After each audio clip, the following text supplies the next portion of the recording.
Ampitiavana indray ry mpijery ajaina ny tsidiana eny tokantrano amin'ity takariva ity asaina mpanajana renao anjohy hatramin'ny farany ny fotoana ny fampalalam-baovao amin'izao takariva izao tontolo ny trangam-piarahamonina avy hatrany ary dia isantarana ny fotoanantsika amin'izao fotoana izao fianakaviana iray manontolo tetsy Anozy Vavaka ahitana tokantrano 30 eo no lasivatra noho ny fandravana ny trano izy ireo izay nataony ny teratany Karana manana taratasy ara-dalàna mahakasika ny tany ity fianakaviana ity saingy tsy hafa manoatra manoloana ny fisian'ny vatany sy mpitandro ny filaminana nanao be midina teny an-toerana ny izay niroso tamin'ny fandravana ny trano hatramin'ny omaly mitatitra ny fanadidina ary ny namana Ravaka Ranemanalina eo amin'ny sary ny Mamira Samuel.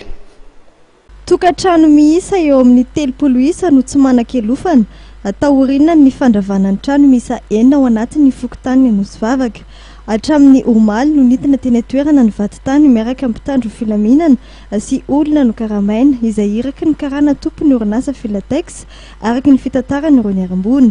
Ireto niarambona ireto dia manana tota taratasy ara-dalàna manamarina ny matompony tany sy trany azy ireo. Olona iraky ny karana zay vatany zay tsy mampiseho batsa miaraka amin'ny polisy manana pikarama akoatran'ny polisy izy tompoko dia mandroban'ity zavatra nananay taratasy ara-dalàna fa fokontany dia niala taminay. Zay tompoko manana taratasy ara-dalàna dia tsy novakiny ny taratasinay tompoko fa dia sady tsy nojereny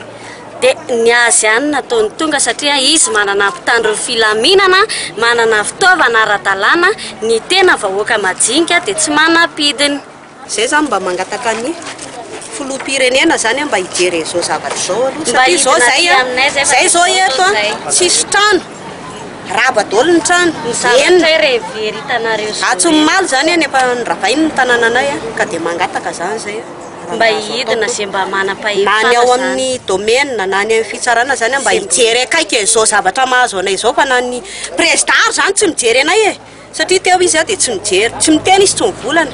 Ny taona 2024 moa nefa naniromafy ny akity tany ity ny teratany Karana tompony Filatex izay efa niady izany teny amin'ny tribonaly ka nahazo mifandresena trany nefa ny ray aman-dreny ny mpandova misy 13 menada izay efa nikarakara ny taratasy fandovana ny tany ary mipetraka eto amin'ity tanàna ity amin'izao.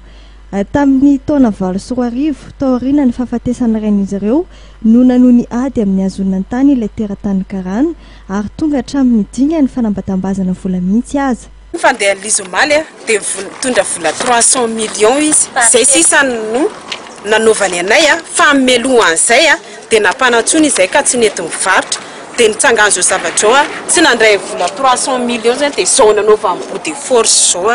izy ilay tondra vola 300 millions taty amin'ireo ny vatitany niaraka tamin'ny commissariat central niaraka tamin'ny polisy 12 dandian'olona 30 nanao an'izao zavatra ao omaly sy Andohany.